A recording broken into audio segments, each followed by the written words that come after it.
Welcome back to the Rock Your Retirement Show. I'm your host, Kathy Kline, and today I'm going to run an interview where I was the guest on the TalkOneRadio Show. Now, this is a live local radio show, and you can find it at TalkOneRadio.com. I'll have a link to the site in the show notes. Now, even though this show was live, we've done some light editing for your listening pleasure. For example, in the live version, there was over 10 minutes of getting to know my background. Since you likely already know my background, we've moved that portion to the end, and we're giving it to you as a bonus. So you don't have to listen to that part if you don't want to, but if you want to listen to that part, it's there waiting for you at the end. There was also some other light editing, but the content is all there. Les always wants to make me sound as good as possible, and I'm lucky to have him. I just wish he could do that for me in real life. I was invited to talk about ways to save money in today's times of trouble. You know, COVID-19. As you know, the Rock Your Retirement Show doesn't usually talk about money. And in this episode, we're not talking about investing, but I thought you would want to hear it. So to introduce you to the show, the host of the show is Alan Flowers, and there is another co-host there as well named Skip. I hope you enjoy this episode on how to save money. Now, due to the time constraints of the show, we weren't able to get through my entire list. So after you listen to this episode, go ahead and go over to rockyourretirement.com/224 so you can read about the ones that are missing. And if you have additional cost savings measures, add them to the comments. Let's share. But before we start, I wanted to let you know that today's episode is brought to you by my company, MedicareQuick.com. If you are turning 65 or know someone who is, we have a great resource that explains the difference between Medicare Advantage plans and Medicare Supplement plans. To get this free resource, just go to MedicareQuick.com/class and you will find a free 15-minute video that gives you the pros and cons of each plan type. Again, it's absolutely free and my gift to you. Okay, I won't make you wait any longer. Here is the episode where I was the guest on TalkOneRadio.com with Alan, Skip, and me. Here we go. Do you want to talk about ways to save money? Yeah, sure. No, go. Ways to save money. We're always into that. Well, the reason why we came up with this topic is honestly because of COVID-19. You know, we are all in the middle of crazy times. None of us have seen this before. Is Skip and Al, are you two together right now in the studio? Or? Yeah. Yep. We're in the studio together. 6 feet apart. Of course, I we're hope. 6 feet apart, of course. So COVID-19 has really disrupted all of our lives. And not only has it disrupted our social lives, our personal lives, but it's also, if it hasn't yet, it's also disrupting our financial lives. I mean, even if we're financially set because of a pension or Social Security and maybe our investments, you got to admit that we're living in troubled times, right? No doubt. I mean, we don't know how long this is going to last. Now, here in South Carolina, at the time of this recording, we're about to hear the governor come and tell us something. I don't know what he's going to tell us, but over 275,000 people, the last time I looked, in South Carolina had lost their jobs. And there's estimates that between 16 and 20 million in the U.S. And not only that, but we've lost money in the stock market. So even people that are retired are, in my opinion, are going to be affected by this in the future. Even if you have a pension, even if you have Social Security, all of this is going to affect us. And your pension, if you have one, is likely invested in the stock market. And Skip, Al, do you remember when the city of Detroit went bankrupt? Yes, I do. Oh, yeah, absolutely. So all those pensions were guaranteed by the city of Detroit. And so, I'm not trying to scare anybody, but I just wanted to give some tips on how we can easily save money, whether you're in your 20s or your 70s or 80s or beyond. So, Skip or Al, whoever wants to answer, do you know what the 3 largest expenses are for most people? Well, I would say housing. That's one. Food, of course. Food and just, normal day-to-day living. I don't know if that's... So you guys are right on track. It's housing, transportation, and food. Those are the top 3 where most of us spend the most of our money. And, let's say 6 months from now, everything hits the fan and we're all like, oh my gosh, my investments are still down. I can't do the things I used to do. Well, we're not going to move, and we can't really sell our car. So what can we do? So I've compiled a list of things that we can do that's easy. It's not probably going to make the same impact as, moving to Ecuador, but it'll make an impact. So do you want me to start? Yeah, go ahead. Okay, so Absolutely. the first one is your wireless bill, your cell phone bill. Now, I have 3 companies, one of which I use and I've been using for years, where you can literally get a cell phone bill for $15 a month. Were you aware of that? No. You can get them dirt cheap. I know that. It's not something that's well known or certainly not advertised, but yeah. Right, because these companies don't advertise because they can't afford to. They're cut rate. But the one that I use is called Republic Wireless. And I've been using it for years. Before I started using Republic, my cell phone bill ran about $125 a month. And remember, I use my cell all the time for business. And so it's not, I can't go with a company where I can't use it. So it has suited me just fine. It runs off of the Sprint and T-Mobile network. So these are resellers. They buy the minutes or data and then they resell it. I don't know exactly how it works, but I do know that Sprint and T-Mobile are sort of the network that I run on.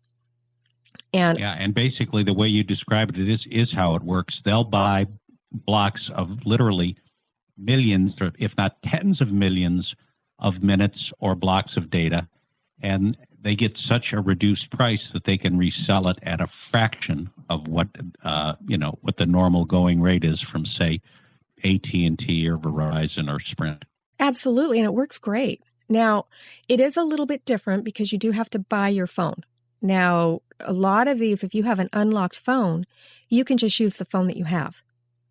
And that's what I did. When I first started, I had one of those little 4S iPhones, and then it stopped working. So because of that, I stopped, I switched over from Apple to Android. And I've had a couple of phones since then, but I love using the service. It mostly is working on Wi-Fi.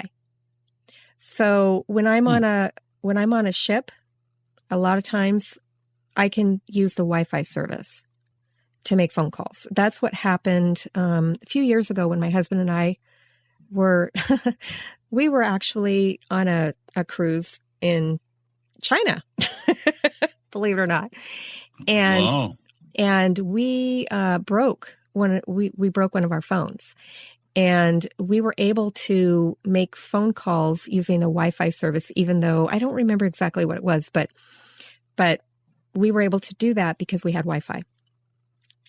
Another one, which I have not used, is called Mint Mobile. And that one runs strictly off the T-Mobile service, and that starts at $15 a month. And then one that we probably all heard of because they advertise to people over 55 is Consumer Cellular. Have you heard of that one? Yeah. I believe that Consumer Cellular runs off AT&T, and that also starts at $15 a month. So just think about it. If you are spending $125 a month like I was, I had a family plan. I shared it with my husband. Even though we both now have our own individual plans, he pays $15 a month. I pay $20 a month. That is well below $125 a month. Oh, Right. yeah. So you get not only the phone service, but you also have the data service as well? Yeah, the way that it works with Republic, and this is why I spend more than he does, is it's $5 per gigabyte on Republic. That's perfect. We have, just as a point, so my wife and I are both in our 70s, and it's nice to have the data available. But quite frankly, we use our phones primarily as phones. Yeah, right. We have AT&T, the big-hearted folks that they are, gives us unlimited data, but we use, between the two of us, maybe less than 1 gig a month, maybe, well, a lot less. I mean, so what you're saying for, older folks, and I put myself in that class, is ideal. We're not watching movies on our phone or anything like that. Either way. But if you need the data, you can get it. And that's what happens with me. Like if I'm traveling, I use a lot more data because I'm not at home on Wi-Fi. And so what I do with Republic is instead of having a big data plan, I just keep mine at a minimum. And then when I need it, I can go to the phone app, push a button that says buy more data, and boom, within 5 minutes, I have another gig for $5. Wow. So you can change your plan with Republic at any time. Now, one disadvantage of Republic, and I don't know about Mint Mobile or Consumer Cellular, is you can't really call, there's no phone number. There's no customer service phone number.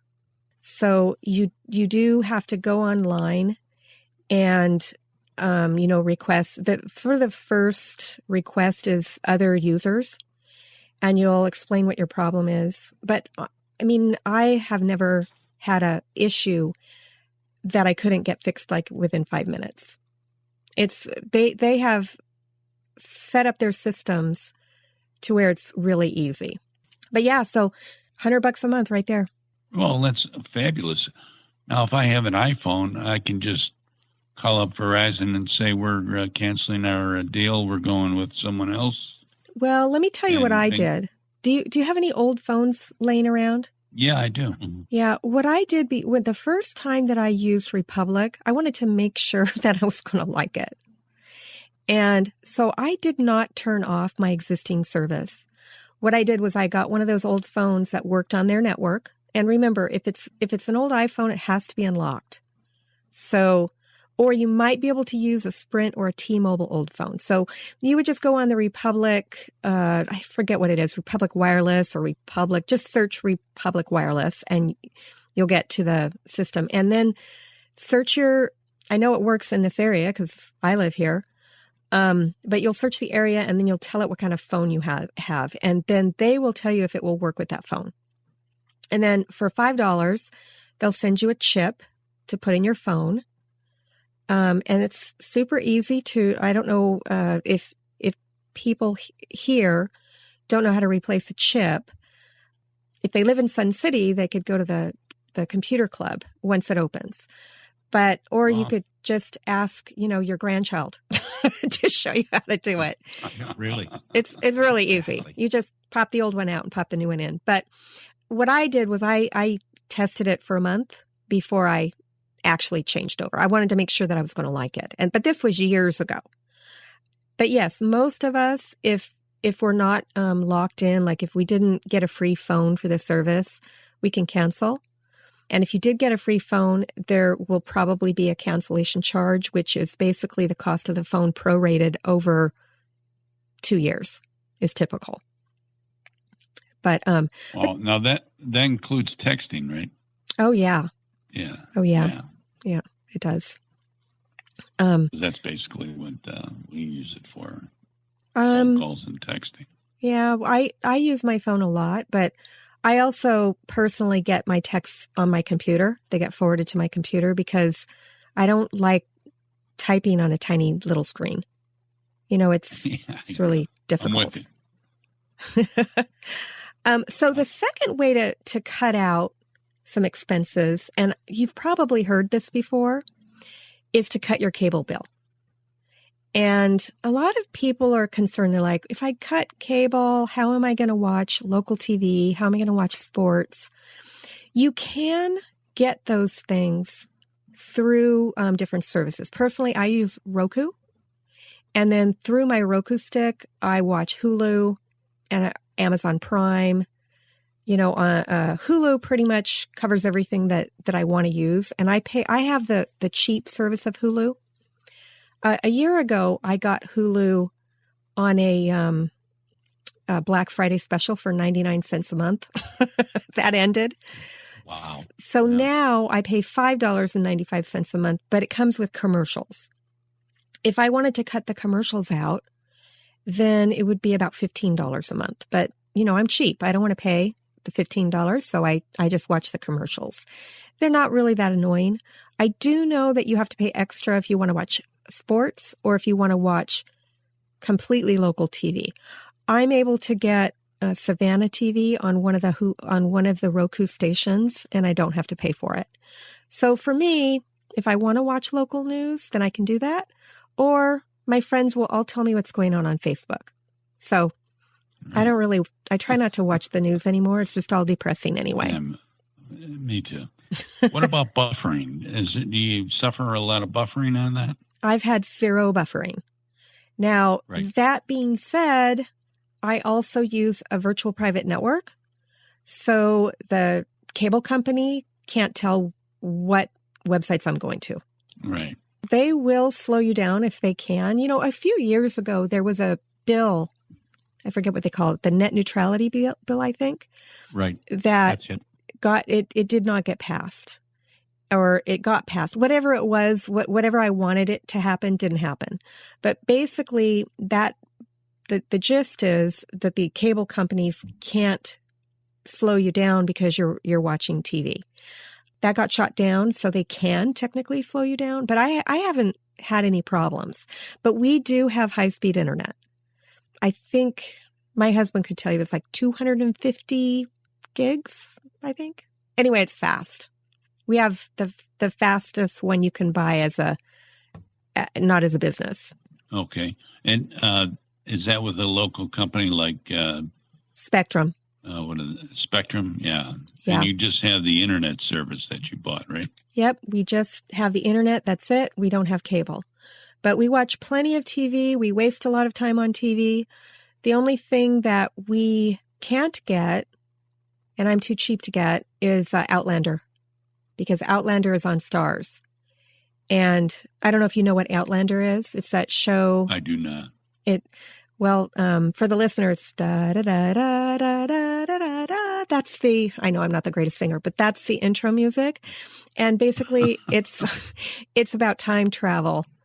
And the people are in like the 1800s and then the 1950s. So going back and forth between and it's in, I know I'm going to butcher this, Ireland, I believe, or Scotland, one of the two. I know they're two different countries, so don't yell at me, but one of those two countries. We're not connoisseurs, so.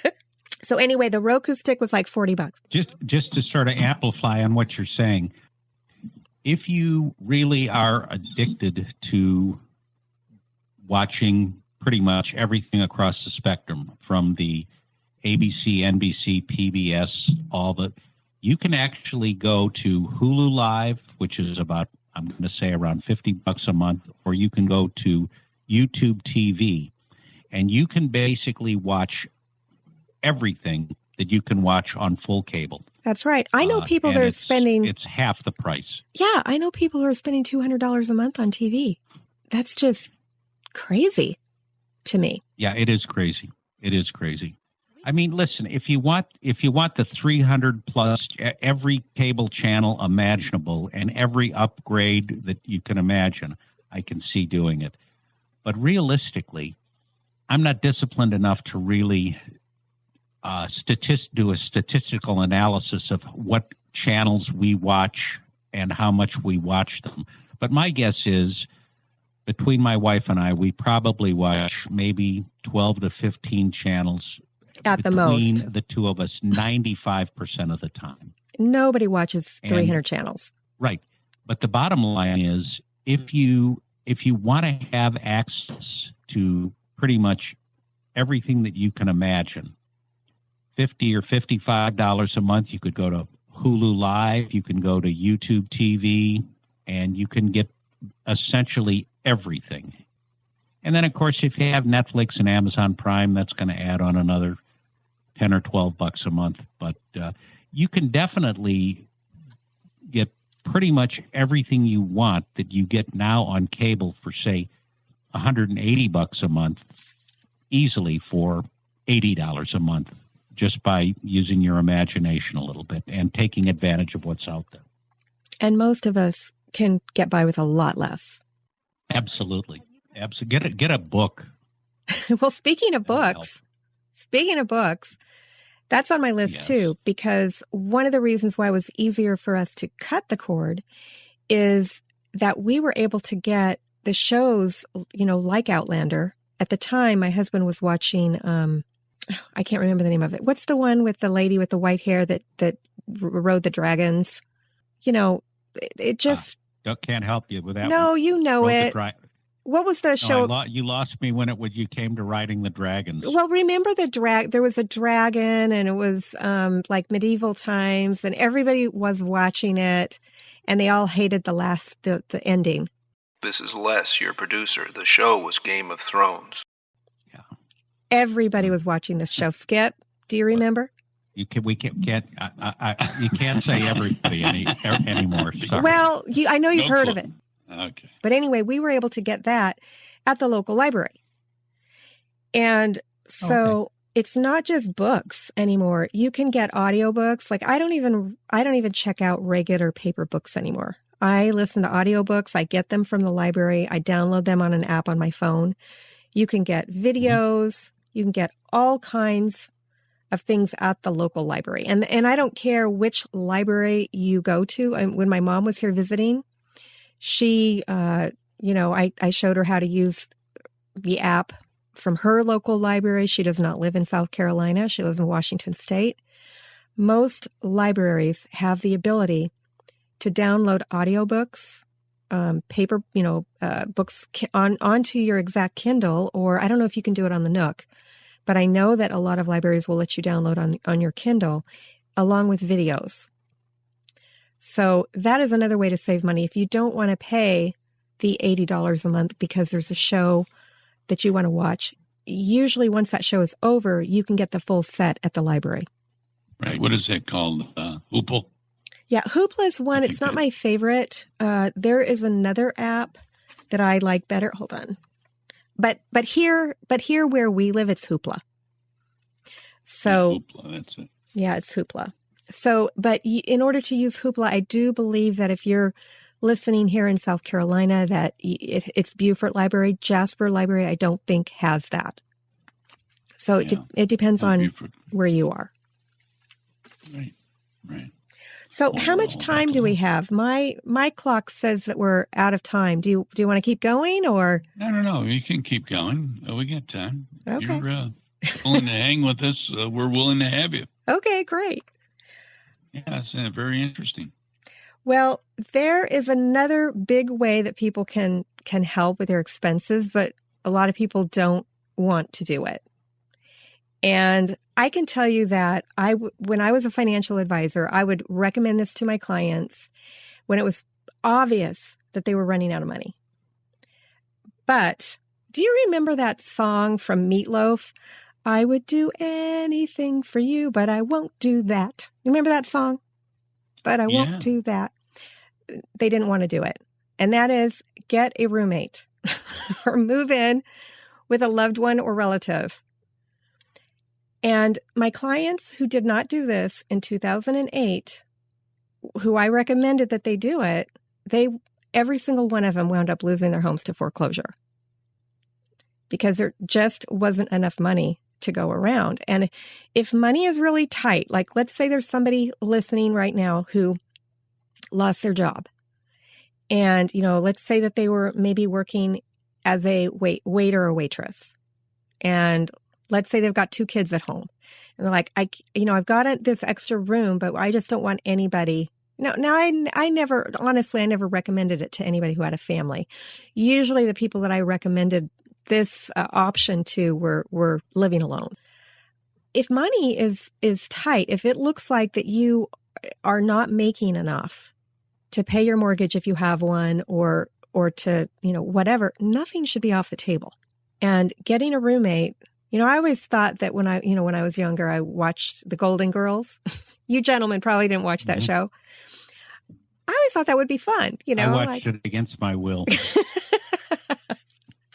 I always thought, it'd be fun to have, 4 ladies living together. Of course, now that I'm older, I realize that we're all kind of set in our ways, which is why we don't necessarily want roommates.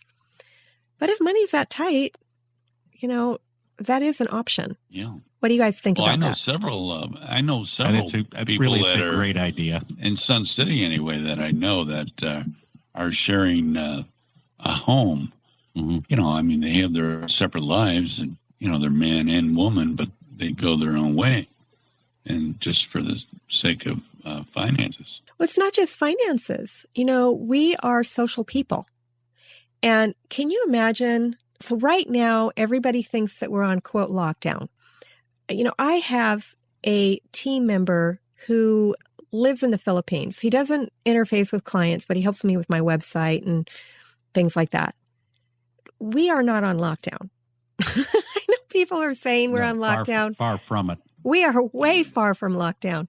Just because you can't use the swimming pool or go to the gym doesn't mean you're on lockdown. We can still leave the house.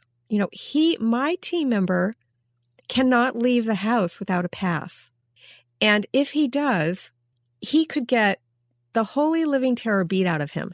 I have seen videos where people are riding bicycles or riding their motorcycles, and the police come, tear them off the bicycle or tear them off the motorcycle and beat the crap out of them. We are not on lockdown. This is nothing. Right. We're being slightly inconvenienced. Yes, is what we're being. Exactly. It is a minor inconvenience. So, and I forgot why I went down this path. I actually had something to say, but I can't remember what it was. Well, I don't know. You started out saying something about friends with benefits. Oh, well, not that. No, okay. So, yes. I believe it was roommates. Thank you for reminding me. Can you imagine if you're actually on lockdown where you can't leave your house, you have to have a pass to leave, or even the minor lockdown that we have, and you're living by yourself and you literally have nobody to talk to? I can't imagine how lonely that would be. I'm going crazy, and I live with my husband. We've been doing Zoom calls every week. Zoom happy hours. Have you done any of those yet? I've heard of them. I've heard that, the beverages are open and everyone can. Yeah, we haven't used Zoom yet, but we had all of our kids and most of our grandchildren on a FaceTime conference call last week. And, we talked to some of our kids almost on a daily basis, and some of them don't really want to talk to us that often, so we talk to them less frequency. But yeah, really, I said to my wife the other day when we were just sitting there thinking out loud, when is this going to be over? I said, just imagine what it would be like to be incarcerated. If you think this is bad, we can go outside anytime we want to. We can go over to Kroger's if we want to. We can go for a walk around the neighborhood. You name it. Just imagine. And basically living in the Philippines or in China or a lot of the countries where when they say stay at home, they don't mean stay around home. They mean stay in your house or else. Yeah. Well, I listened to a podcast episode, a business show that I listened to. And they had a guest on the show who was a member of their little group. And he lives in China. He's an American. Moved to China many years ago. He's got a thriving business there. And he told us what it was like to live in China during the beginning stages of COVID-19, the middle stages, and now it's towards the end because he still lives there. He never came back to the U.S. What he thinks is going to happen with the U.S. And we don't need to go into all that, but one thing that I did get out of it is that in China, they basically did not everybody had to stay at home there, okay? If they suspected that you had COVID-19, they would put you up in a hotel, and you and your whole family, I'm actually getting stories mixed up, so this is a different story, but they would put you in a hotel, and then the same person would feed you every day. They would test your temperature every day, and then when they got the test results back, this particular family got to go home because it was negative. But the government paid for the hotel, and they went willingly to the hotel because they wanted to protect other people. But the gentleman that I was listening to the podcast, he said that basically everybody in the beginning, it was kind of like here where they weren't really taking it seriously, but it went so fast from nobody taking it seriously to everybody wearing a mask. It was like within the course of 2 weeks, like he said, literally everybody was wearing a mask. And over there, they do it not only to protect themselves, but to protect other people. And we don't really have that philosophy here. We don't have when I usually wear a mask when I'm on a plane, and I wear a mask because my husband has cancer and I don't want to give him cancer. Now, a lot of times he won't wear a mask. And when we went to China, he didn't wear a mask and he got sick because it was so polluted over there, literally hugely polluted. Like I looked out and saw the moon and I was raving about how beautiful it was. And our tour guide said, that is the sun. That is not the moon. And it was crazy. But where are all the climate people that screaming and ranting and raving about the United States and Canada? Right. But people are celebrating. This whole shutdown of the world has allowed, I'm hearing story. I did a story last week of the blessings of COVID-19. And if you're interested, it is up on the website. You can read the article or you can listen to the show, either way. But turtles are hatching now that never hatched before. People in China for a while could, the air was clear and it hasn't been clear for a while. In India, they could see the Himalayan mountains. So all of these blessings are happening right now. Maybe the world will change for the better. We don't know what it's going to be like in 6 months or a year. But we didn't know that during 9/11 either. And 9/11 permanently changed our world. I believe that COVID-19 is going to permanently change it as well. Both financially and socially then. Well, I don't know if the financial repercussions will be permanent. I certainly believe that there will be financial repercussions. I mean, you can't have that many people out of work and have it not.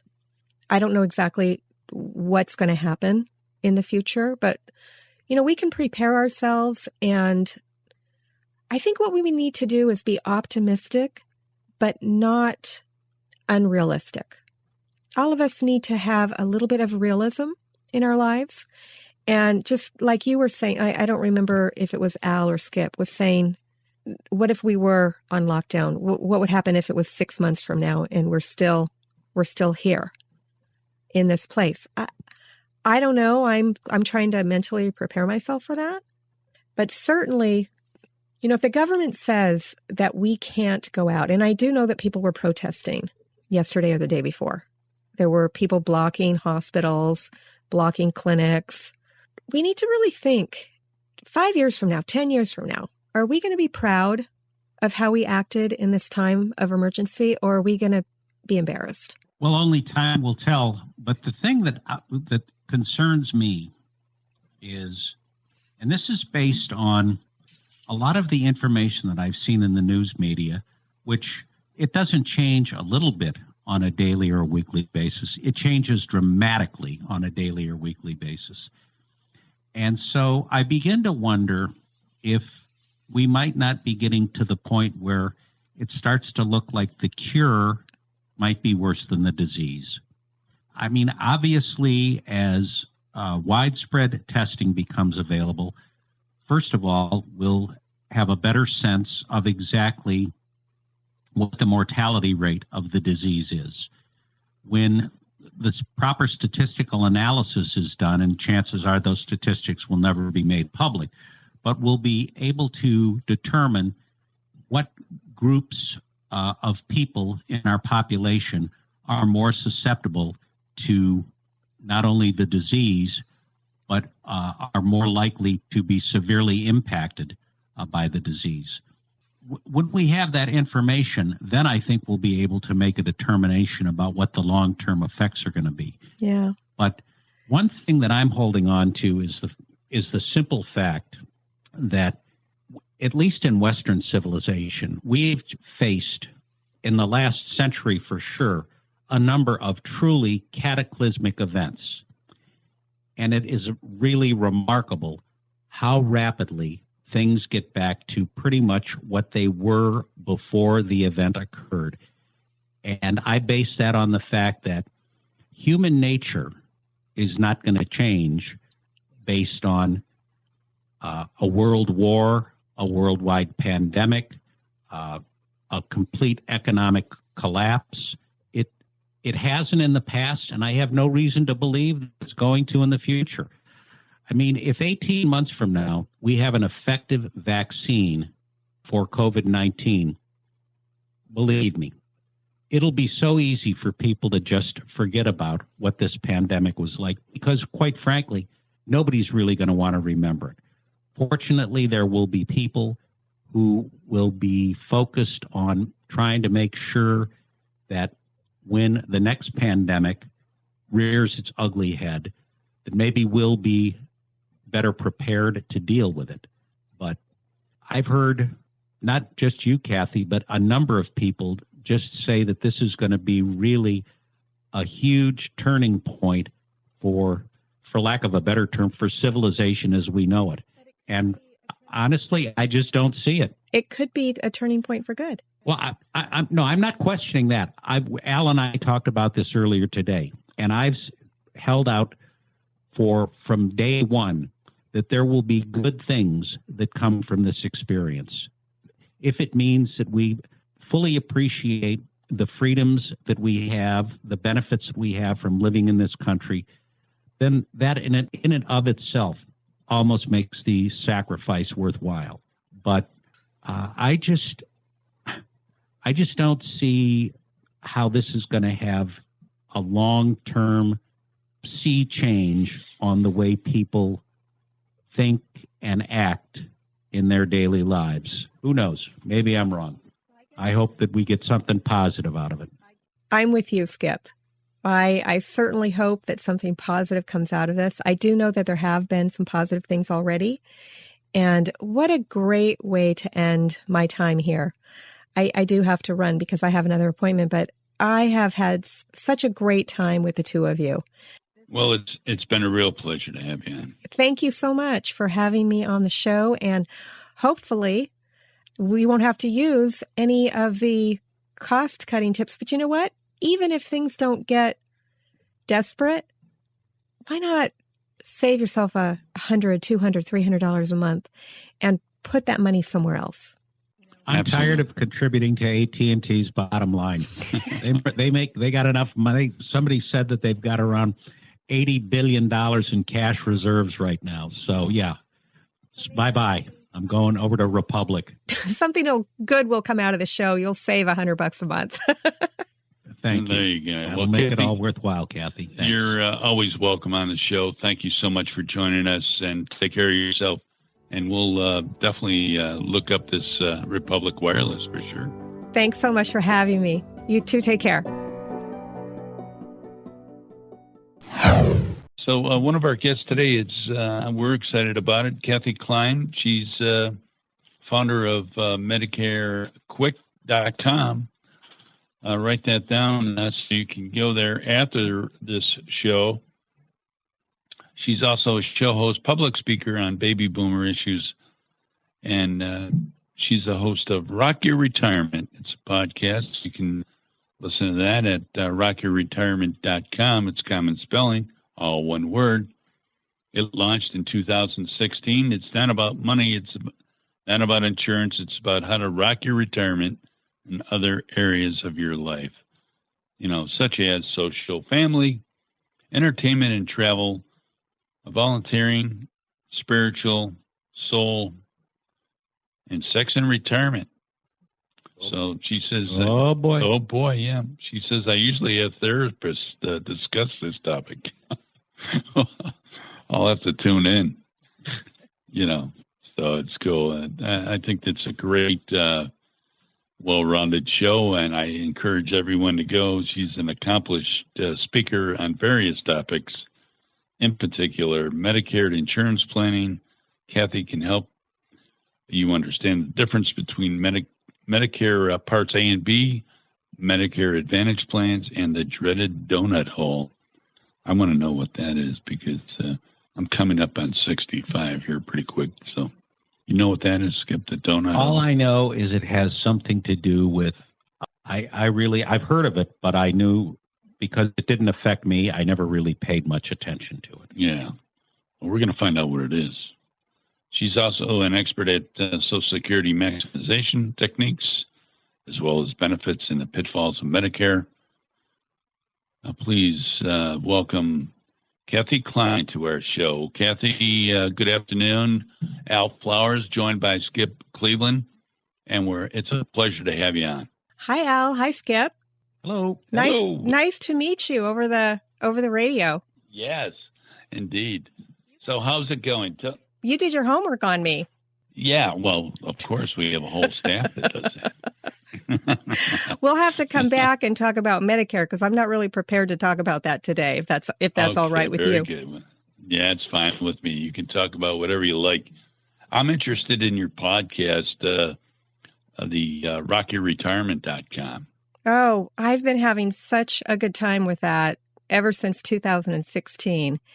When I started the show, nobody in my target audience is people 60 and over. And back then, a lot of people didn't know what a podcast was. And certainly people 60 and over didn't know what a podcast was. So it's been a wild ride. We've had over 210, 220,000 downloads to date. And wow, fantastic. I never thought it would get this big. Let me tell you, it's such a niche audience. What was your inspiration for starting it? I have to tell you, my inspiration is still going on. My husband and I are financially able to retire, and he's retired. He's a lot older than I am, but I'll be 55 this year. And I don't know why I just can't pull that trigger to actually fully retire. And so that has been sort of the impetus of starting the show. And I'm glad I started it because shortly after the show started, a few months later, my husband was diagnosed, and this is public information. He has a blog about it, but he was diagnosed with stage 4 cancer. And starting the show, and thank you, and starting the show and having experts come on and talk about different things that really helped prepare both of us for what was ahead and what to do and how to, emotionally handle things as well as physically and medically. So I think it was a blessing. I think that maybe there was some divine power that directed me to start the show. And I've actually had some people reach out to me and thank me for starting the show. Every time I feel like I want to quit, somebody reaches out to me and tells me how much they like it or that it's changed their life. So that makes it all worthwhile, doesn't it? It does. It's not financially rewarding, but tell me about it. But it is. It has its other rewards. Indeed. Nice. So, what do you like? Pick an subject matter for each show, or do you spread it out, or spend 15 minutes on this, 15 on that? How do you break your show down? It's really not. I could probably honestly do it better. I don't have segments. It's usually either me by myself, but most of them are me interviewing somebody. And so there's a topic, whatever I usually get pitched.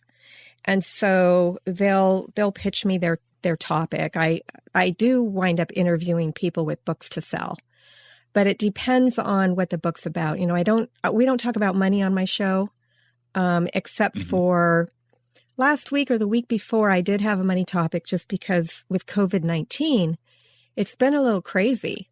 I figured that my listeners really needed some comfort. At the time that we released the episode, I think the market was still down about 30%. And so, but it's rare. We rarely talk about those things. Usually it's like you said in my introduction, it's non-financial. We might talk about sex. We might talk about what to do when your mom or your spouse needs to go into assisted living. And, those kind of topics that generally are not discussed on the typical retirement shows. Yeah, I would say not. I call it kind of an encyclopedia, because if you look at my listenership, it's not the same all the time. 1 month I'll have 10,000 listeners. The next month I'll have 8,000 listeners, and it goes up. It really depends on the topic, who listens. Yeah, and your shows are archived, I'm sure, so people can go back and pick up on them. Yeah, they're not live like this one. My shows are pre-recorded. I typically batch my episodes. I'll usually do 3, 4, 5 episodes in a day, and then I slowly release them. You can find it on your typical podcast platforms like iHeartRadio, Apple Podcasts, Stitcher, Spotify. That's where you find the show. Most of my listeners listen on their phone, which is different because in the beginning of the show, when nobody knew what a podcast was, they listened on their computer. Because I can tell. I use Libsyn as a podcasting host, and I know where they're listening. What platform they're listening on. Sure. Yeah, we can too with our listeners the same way. And we also use a application called Radio Max. That we have our own application, our own app for Talk One Radio that people can use. We also are listed on Tuned In, but Tuned In, it's kind of confusing to get to the free side of the Tuned In. Yeah, a lot of these apps will have a free and a paid version. I think if I had to guess, I would say 100% of my listeners listen on a free version. I can't see anybody paying to listen to the show.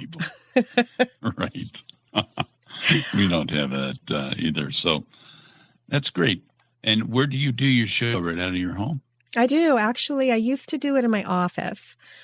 But a couple of weeks ago, the same person that was on my podcast, he is the host of the Stacking Benjamin show, which is, it is a money show, but it's not. It's kind of like a comedy almost. And he has about 50,000 listeners to every episode. And I know after his episode, I listened to it. Usually I don't listen to the episodes. But I listened to this one and I noticed what the sound quality was so much different with his and with me. And the reason was I was in my office and a lot of sound bouncing around. It's not soundproofed. It's not really set up for a podcast. So what I did, and you're going to laugh. Are you ready? Go.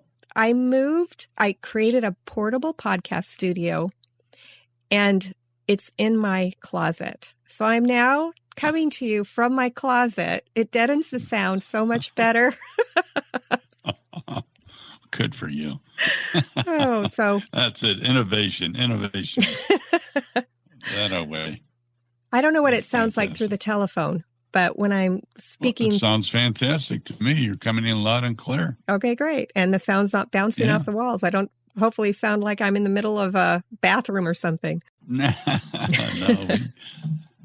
Well, I mean, we have kind of like the pauper studio over here in Sheridan Park, but it serves our purpose, and things are so portable, as you well know, nowadays with the equipment is just miniaturized everything. It's a pretty simple little project, and we can go live on location very easily, quite frankly. And we also have a little device that we use, Cody called, and that we can go do live interviews just by using the cloud. That's fantastic. Yeah, like I said before, I don't do anything live.